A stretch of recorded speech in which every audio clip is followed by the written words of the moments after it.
Premier League fixtures are over. It is time for the EFL Cup on Wednesday, and we are taking on Spurs. And I have a special guest with me tonight. So come on in, sit down, enjoy the show. It's Away the Mags, not Away the Mags, it's Away Mags TV.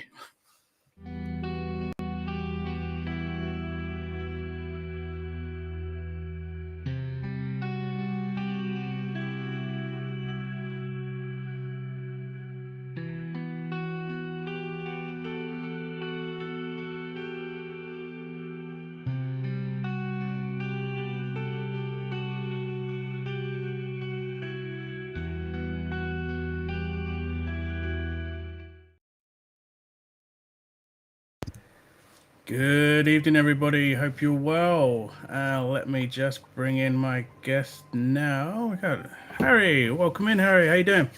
I'm very good, thank you. Thank you very much for having me. How you doing? Yeah, not too bad, not too bad. Glad you've just come off of the back of a nice little win now. See? Exactly, no complaints from me. All happy and feeling a bit more confident going into this one now. Bit strange to see your centre back get earn himself a brace there. Very, very strange and unusual, but I'm very happy. I think Van der Ven's taken that captain's role very good. So, since Romero's been out. So 2 goals from him, clean sheet, another away win on the road. First team to win at the Hill Dickinson Stadiums. So honestly, really happy. Nice one. And you got a nice 3 points to end the weekend. Both got 3 points on this one, as we got a nice little win over Fulham. Let's jump straight into it, shall we? So we are playing. Oh, let's zoom in on that a bit. We are playing against each other at St James's Park on Wednesday, 8 o'clock kickoff. We are being shown live on ITV, so you won't need to pay for any services. It's all going to be on free TV. Ref has been confirmed as Chris Cavana. Not one of my favourites, but I know, Harry, your game today, you had my worst referee possible, which is Craig Pawson, so I'm glad he isn't going to be in charge. There you go, then. That's a positive thing. Just trying to think that the referee done okay today, to be fair. Wacky, welcome in. Don't start with Harry now. We know you're a hammer, so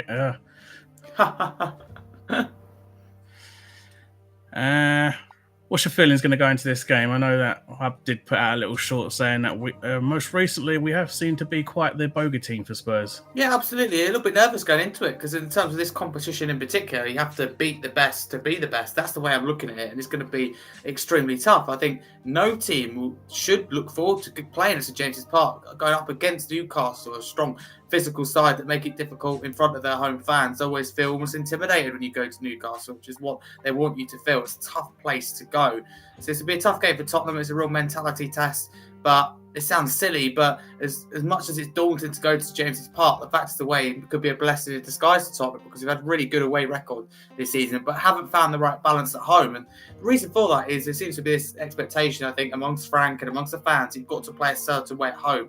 We can't be as defensive, as at home as we are away. That's the problem. Whereas we can do what maybe works best for us at the moment, be a little bit more conservative, sit behind, and use our strengths on the counter attack. So my natural instinct and feeling is to be nervous, but there's there's 2 ways about it.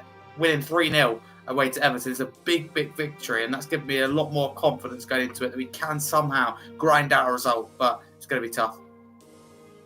You sold on Frank now? Do you think he's the right choice for the job, or are you a bit still on the fence? No, totally sold. I wanted him, but we had before, Antonio Conte was appointed to go really far back. There's 2 or 3 opportunities we had to bring Thomas Frank in, potentially outside rumours and links, and I was very upset they didn't happen then. So yeah, totally for the appointment. As much as I liked Andrew, didn't want him to leave the club, I'm very happy that we did appoint Thomas Frank, and I think this is a big win for him because finally, hopefully, we're given a little bit of time, a little bit of patience. Been a good start to the season. A lot of players out through injury. Just going to name you a few now, at the top of my head. Jim Maddison, Kulusevski, Solanke.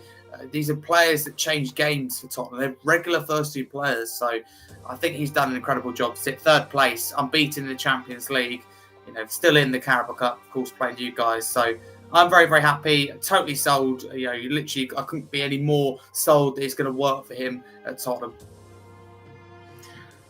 Well, as you say, going into your injury list, I'll zoom out a bit on that one. Oh, You do have quite the list of injuries there. Zoom out. Going with with Newcastle, we've only got Lewis Hall, Tino Livramento, and Johan Wissa out. 3 big players though. 3 very big players. Well, we haven't seen nothing of Wissa just yet. It will be good. He looks to be back roughly maybe after the next international break. Lewis Hall and Tino are massive misses for us. We absolutely hate playing Dan Burn at left back, and he is our weak spot on that left side. For you, that list is huge. Ben Davies, Christian Romero, Udogi. I don't know who Takai is. Is he a youth player? Yeah, well, he's Japanese young player that we brought in, but I don't think he'd start if he was here. But still, it does count. Dragusin, Kulusevski, Madison, Basuma, Solanke. You've got some big name players out of there. That's why I think Frank's done really well, and credit to the players as well for just getting on, knuckling down, and been very good. Any of those in particular that you want to see back now, or? Good question. I think Romero, you miss his progressive passing. I know we're keeping clean sheets, but his forward thinking, his leadership, I think, is missed. But if I had to choose, maybe a couple in particular, I think Madison at the moment is a big one because Simmons just isn't clicking for him in these early days, and we're really missing that kind of number 10. Solanke as well, I think, is a real player that can thrive under Thomas Frank. He struggled under Ange. For me, wasn't the right system for him. Frank, the way he plays, is a lot of balls into the box, and I do think that suits someone like Solanke. It certainly did at Bournemouth. So no, there are a few all round, but again, you could argue Kulusevski, would allow Kudus to have a rest and play in the 10-2. So if I had to pick one, I'd probably say Kulusevski because of his form, but because he's been ACL, he's been out for an awfully long time, he's going to need time. So they're all big misses, and it's real credit to Frank. It's not an excuse, and we don't lose games, but it's more credit to the manager, if that makes sense. Yeah, definitely. Hey, Tony, welcome in. Hope you're well. Yeah, waiting, Tony. So this is your... Oh, well, it hasn't updated because of your game already tonight. But this was your team that faced Monaco. Yeah, in the 0-0 Monaco. Was that any similar to your team that played today, or was any changes? Yeah, there was. Yeah, a few changes to that. We didn't see... there's quite a few of them, actually, now looking at it. We didn't see Gray. We didn't see Odebear. We didn't see Richarlison. We didn't see Bergval. So, yeah, there's quite a few changes in there, about half the team, I would say. But I was a bit sceptical when I saw the lineup today, but it did ultimately deliver. But we've got that strength and depth, even despite injuries, to flex a little bit. Is that the 11 that you'd like to see on Wednesday, or would any players that you want to see changed? A good question. I think it's hard to look too much different from the win against Everton, considering we won 3-0. But of course, you've got to adapt for your opponent, improve game by game. I think you'd take Gray out of that defence. Of course, he's a natural midfielder, and you put Jed Spencer and you keep that back five, including the goalkeeper, the same. Bentancur and Paolini have been critical of them starting together, but I think away from home, it's vital. To be fair, I'll give Frank the credit for that. I was a bit sceptical about that, but I think that's he's shown why he does that, and ultimately why we should trust him too. Then it is interesting. We're a little bit up for debate. I think they keep the forward line the same, apart from Richarlison. I would go with Kyle Mwani, but to start twice in a few days after being out with a dead leg and not being 100% fit is unlikely. So a similar team to this, but I think Archie Gray will not be starting in defence. You've got two great strikers in Tell and Kyle Mwani. They're both players that I would have loved to have had at Newcastle. Mwani was one that was linked. Tell, I've always said, has been an amazing player. He's grown up well in the youths when he was at Bayern. I didn't think Ange played him to his strengths.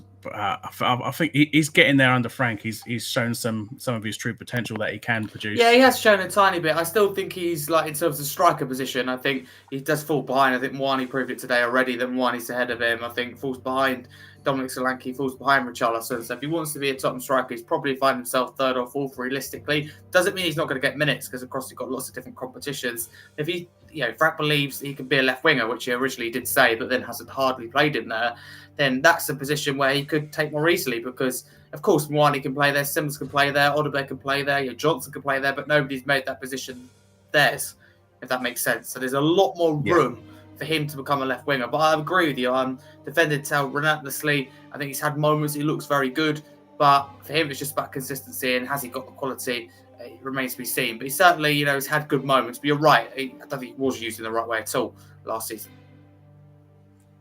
Will Tonali be fit? Tonali played the second half against Fulham, Wacky, so he looks like he'll be ready, and probably he's been given his minutes, so he most likely will start against Spurs. Tony with the "we will beat Spurs." Well, obviously, I mean, we are the bogey team, but you never know what can happen. Tony's going 2-1 to Newcastle. Will Dan Burn be left back again because Spurs do have... That's our problem, Wacky. That's our weakness. Dan Burn likes to get forward, but he is so slow, and he can play left back, but he's more of a central defender. So you're kind of playing him out of position, and I fear when we come up against pacey wingers, and if it's that kind of squad that's playing, Kudus will absolutely just do him in. Or Jed Spence, as Mawson mentioned, he has got blistering pace on him. He is an absolute speed demon. But I fear for our left-hand side, just no one tells Spurs to attack down the left. Yeah. I'm going 3-1-2 with home crow. You're only saying that because you're a West Ham fan and you hate Spurs. That's what you're doing that for. Voltemada, Gordon tonight. Obviously, he's of the opposing team, but any thoughts on Voltemada? 6'6" person that can play. An absolute beast as well, I would describe him. What a striker, what a signing. I think he's been absolutely fantastic. And Newcastle signed a player they knew would be top, but at the same time didn't really know what they were going to get in terms of will it be headed goals, what type of goals will he score, what kind of aerial threat will he be. But he's just been an absolute nuisance. And you look at him and you think, a little bit tall and lanky, are you mobile at all? And he really is. He's if you looked at him, you wouldn't think he would be the player he is, and and that's not being unkind or anything like that. I think he does an incredible job. He's a real threat, and I think Newcastle massively, I mean that, upgraded in striker positions after what was a horrible saga over the summer. I think to go from Callum Wilson and Isak to Visser and Voltemada, I think is an upgrade. And some I think most will agree now, but some originally frowned upon that. Isak, I think, is a top striker. You know that, unfortunately, and I know that too. It's just not clicking for him at the moment at Liverpool. But Voltemada, I mean, it's not that far away from Isak. And honestly, even when Isak clicks at Liverpool, I think that it's such a good sign to replace him. And I'm so confident that this is a huge upgrade on Callum Wilson. Wilson couldn't stay fit, and he won't be able to stay fit as well. West Ham, it's just a matter of fact, I think. So I think you've strengthened in that position, but Altamar is an absolute beast. He's a player that Tottenham should have to watch. Having said that, two really physical centre-backs that will likely start the game in Van der Ven and Danso. So I think we can deal with him. I do worry about your wingers, though. Barnes, Gordon, Alanga. There's real threat there. I wouldn't really... For me, but for anyone that does watch the videos, for me, I've not really rated Alanga at all. He was amazing for Forest, but since he's joined us, I think he's been a huge flop. Give him time. With Murphy and Barnes on the right hand side, they have been showing exactly what he should be doing. But I'm not sold on Alanga just yet. I'm giving him time, but at the minute I'm not sold on him. But everyone in black and white is enjoying his failing at Liverpool at the minute. Yeah. So the top goal scorers in the EFL Cup, so not in all competitions. For Spurs, it is Palhinha, he's the highest rated with a single goal, 8.19 rated. His XG is 0.11. No assists, played 1. For Newcastle, it is Joel Linton with a 9.28 rating, 2 goals, 0.80 rating. No assists, and also the 1 game played. Palhinha, was that surprising, or would you agree with that? It is, but these are difficult stats to look at, aren't they, after just 1 game in the competition? So he certainly will not be there, even if Tottenham go out, if someone does score, it's unlikely to be Palhinha. He's chipped in 2 or 3 goals now for us, which already is really impressive. But what a signing he's been. The amount of tackles that guy makes, he just feels so secure. If you just leave him and Van der Ven at the back, any team that comes against us, we have 8 or 9 attackers, and I'd feel confident between them with Van der Ven's pace. And Paulini could just get a tackle in. These are top footballers. So Paulini's been an excellent piece of business. I think the more I see him, I think you've got to make it permanent. Even if we get only a 12, 18 months at his absolute best or close to his best, I'll absolutely take that. He said to me, you're getting this year on loan, then one more year. And even if he drops off towards the end, I think it's absolutely worth it based on what I've seen. We don't have a player like him. He protects the defence. It's no secret we're all suddenly keeping clean sheets now. It's not just because of the manager, not just because we're no longer playing gun-ho football. That's a big factor, but this is huge as well in it. There's only one insight. There should be plenty more insights into that. I won't bother with those insights. Into their head-to-heads. I've done a little short about this as well. We've played each other 31 times. Spurs have 14 victories over us. We have 11 victories over Spurs, and we've drawn 6 times. So you are leading in the beating. Well, yeah, you're ahead. You're ahead practically, basically enough. You keep beating us, but previous result ended in a 1-1 draw, and it did seem to be Newcastle a lot up until 2023 when you beat us 4-1. And before, we won't mention the 6-1. We won't mention that one. Thank you. Your results have been good against us though in the last 2 years. It has been since I remember back in the Bobby Robson days. We did have a London curse where we could not get a single victory in London at all. And to see us now, we're actually pulling off some results is decent to see. I doubt you can really class that friendly as anything. That was a stupid friendly when we had to travel to Australia after the season had just ended. That was money. Yeah, exactly. Isaac was done by 60 minutes. Guatemala goes to full 90, even if he doesn't score. He's one of the players. True, yeah. And now he's injured, which is very funny. So yeah, we're playing at St James's Park. Capacity crowd 52,758. Going to be a grass surface. It's going to be cold, but you can expect all the Geordies to have their tops off because they seem to love the cold. It's going to be 6 degrees up there. And that's just the results. So obviously, I'd obviously click for Newcastle to win. Harry would go for Spurs to win. So we'll play it. We'll play it evenly. Go for the draw. Currently, these voters will go up a lot before Wednesday. So as it stands, 6,428 people have voted, and 41% have gone for the Newcastle win. 44% have gone for a Spurs win. 15 for the draw, which obviously, if it does end in a draw, I think it goes straight to penalties then. So 44% think Spurs are going to win. You've got the majority of the vote so far. Yeah, surprising. I think that will change, to be honest with you, closer we get to the game. You're absolutely right. I mean, this is just, isn't it, on the football app, which, I mean, is a massively used app. It's not the most used football app, but still there'll be a lot of votes on there. I personally do like the app myself. Some of the data is really good. Of course, you can't just go off stats, but they do tell you some useful things. But Spurs getting the edge in this one. I think a lot of these votes will probably come after Tottenham's win against Everton, not being funny, and the votes for Newcastle probably come after their win on Saturday. That's how it tends to work.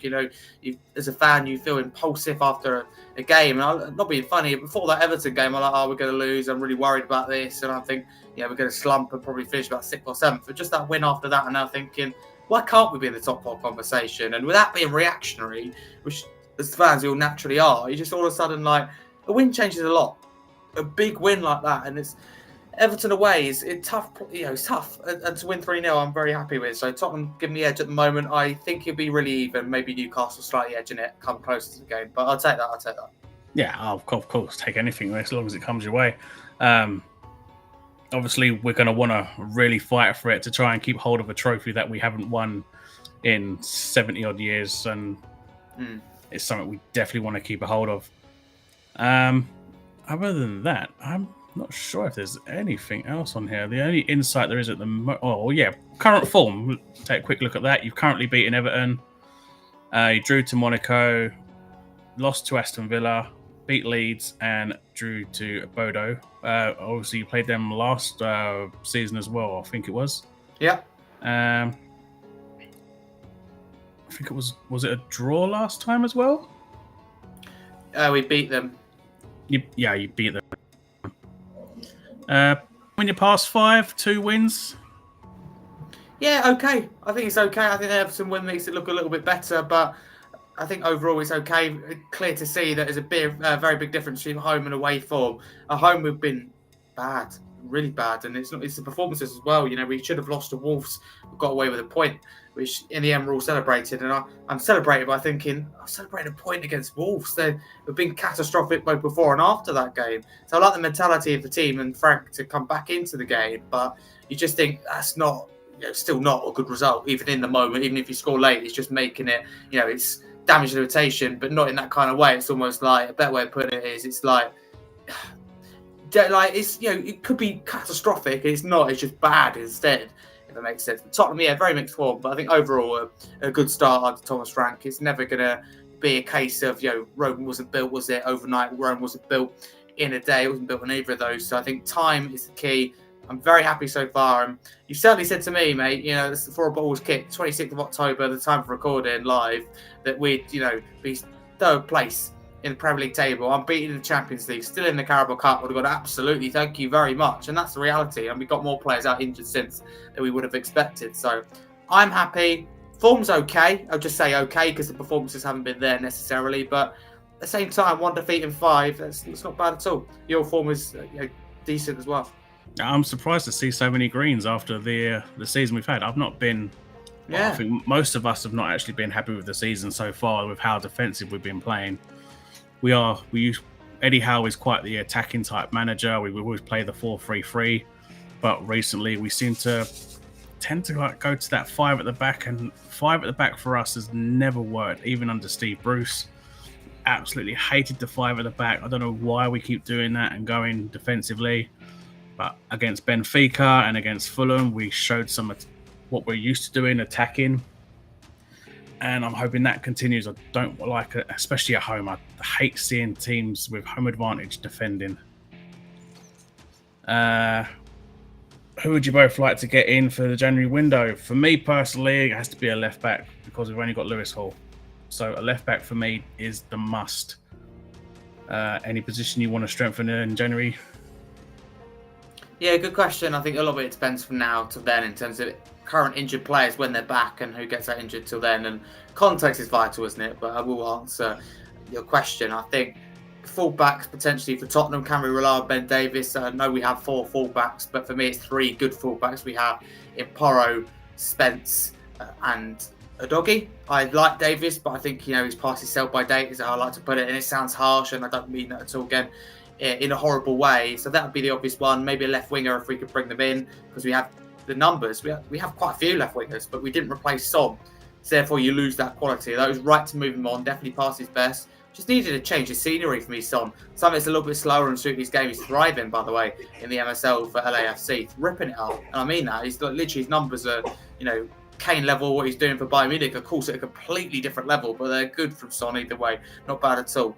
So yeah, right now I'd say potentially left back or left winger, but I don't think we need too much. It's just about where we are and solidifying the place. So, I mean, if we finish third, which we're not going to, I'll absolutely take that. So we might need quite a few bits in January for that. But no, it's a very good question. But I can't even get my head around thinking about January. This year's gone already so quick. And in my head, we've just gone past the summer transfer window. But now I know it's quite far away now. It's just blitzed past. And the only thing that does me in is all the constant breakups for the international. Oh no, it's so annoying. My boys are home and away form is shocking. Rumour has it we lost in a match versus training dummies. Well, that's West Ham for you. The day West Ham win a game, I want them all tested. So I think that is it, other than the other games. So how do you think the game will go, and what would be your prediction for it? Yeah, thank you very much. I think it'd be tough. I think it'd be waves and waves of Newcastle pressure because Tottenham have been very, very defensive under Thomas Frank. And what is an attacking manager who presses high? I mean, I'm not going to complain. We're sat in third place, but we've really to give people an idea. I don't know the exact numbers, but I swear, Everton, it felt like they had all of the ball. They probably had a good 60-odd%. I'm just going to check now while I'm speaking, but they had a lot of the ball. Okay, didn't have as much as I thought. They reckon about 53-54% in the end. But the point is, Everton were, control of this game, but we just sat back and countered. So I think that's how the game will go. So we'll have to see. My score prediction, I've got back my team to win. I will go 2-1 Spurs, but it's going to be a real difficult place, and there's no shame at losing to James's Park. So I think we're going to struggle to get through to the next round. So hopefully we do it, but it's going to be really, really tough. But I like Newcastle. I used to write football articles for them. About them for different pages. So, I've always had a look with a soft spot there. I think they're a great club, coached by an excellent manager, Eddie Howe. I just think Newcastle fans, Newcastle is just such a tough place to go. It's always hard to explain. It's just, it's a fantastic fan base to get behind the team. And, in terms of every year, you said to me, Harry, where, you're not looking forward to going to as a Spurs fan, I'd go to James's Park and Stamford Bridge. Stamford Bridge because of the rivalry, and to James's Park because of the intimidating atmosphere. So it's going to be tough. We can walk away with a 2-1 victory. I'll be very, very happy. So this is a more prediction based on my heart rather than my head, but I'm going to back it for now. I would have thought you would have said Arsenal as the main rival when instead of Chelsea. Yeah, but of course. But in terms of tough places to go, like Emirates is this season, it could be. But I don't know. I just something at the Emirates. I just back us a little bit. I don't think that the atmosphere not being funny is fantastic, and I don't find it intimidating. Whereas Stamford Bridge, it just is. We know our record there. Whereas Tottenham's record at the Emirates isn't great, but it's a tiny bit better than Stamford Bridge. But no, rivalry is Arsenal. Probably first, Chelsea second, West Ham third, no doubt about it. But in terms of intimidating places to go, Newcastle's up there, very, very tough. And we've shown that 6-1 is not based on quality. It's based on Spurs going there in a bad run of form, changing managers in a bad kind of rut, and it's the atmosphere. If that's at home, we don't lose 6-1, put it that way, and that's the credit of Newcastle fans. Look at Benfica and Mourinho, they crumbled under pressure. They're in that game in the first half. But Newcastle fans, as soon as you get them involved, you've seen it with Arsenal, other clubs have gone there. If you allowed the crowd to get into the game, they're the 12th man for Newcastle. That's well, yeah. The stadium was quiet up until the final 10-15 minutes when Asula came on, which pushed us on to go and grab that winning goal. Which, again, as you say, the fans do play that vital part. Looking at your stats there quickly, Everton did dominate possession there, 53 over 47. They had more shots than you. You had the better chances. That was your team that played. So it seems weird there seeing that Kudus going by FootMob was your worst player, and against Monaco he was on the wing, but you played him more centrally today. If I'm totally honest with you, I think there's some ratings in there that are absolutely crazy, and it maybe you question whether they actually watched the game or not, because Kudus was a lot better than that rating. Colin Mwani's the big one. I mean, was it? I can't really see. My eyes aren't great. 6.6, does that say? Yeah, I mean, 6.6. Yeah, it's easily a 7.5, an absolute minimum. He carried the team today with his hold-up play. Van der Ven as well. I mean, I don't argue what more do you have to do to get a 10 when you score 2 goals and keep a clean sheet as a centre-back. That's my point. However, you're going to reach that 10 and you've got to score a hat-trick. That's what I would say. Porro could be a little bit higher. Yeah, I think the Spurs ratings are tough. Lucario saved everything that come at him. Also, looking here at Everton and Ndai, I mean, he was fantastic. He's got to be on 8 or 9, even despite losing 3-0. He's exceptional. How he didn't score, I don't know. It's quite funny seeing Pickford there on a 5.2. So, but that's the old Sunderland rivalry going on that one. Craig Pawson, I can't stand him. You're going for a 2-1 Spurs win on that one. That's exactly what I'm going for, but the opposite way. I'm going for a 2-1 Newcastle win. Who would be your goal scorers if it was a 2-1 Spurs win? Yeah, great question. Of course, Carabao Cup competition. An opportunity rather to make changes, to rotate, to trial. But at the same time, a big game like this, you're not going to change too much, are you? Really, apart from in Tottenham's case, maybe the striker, maybe the goalkeeper too. You're not going to do too much that could cost you the game. But at the same time, healthy rotation is something Thomas Frank's managed really well. That's the thing. He's got a bigger squad this year because than he had at Brentford, more strength and depth. And we did back him in the summer. I know we got injuries, but we did back him. But in this game, it's hard to predict.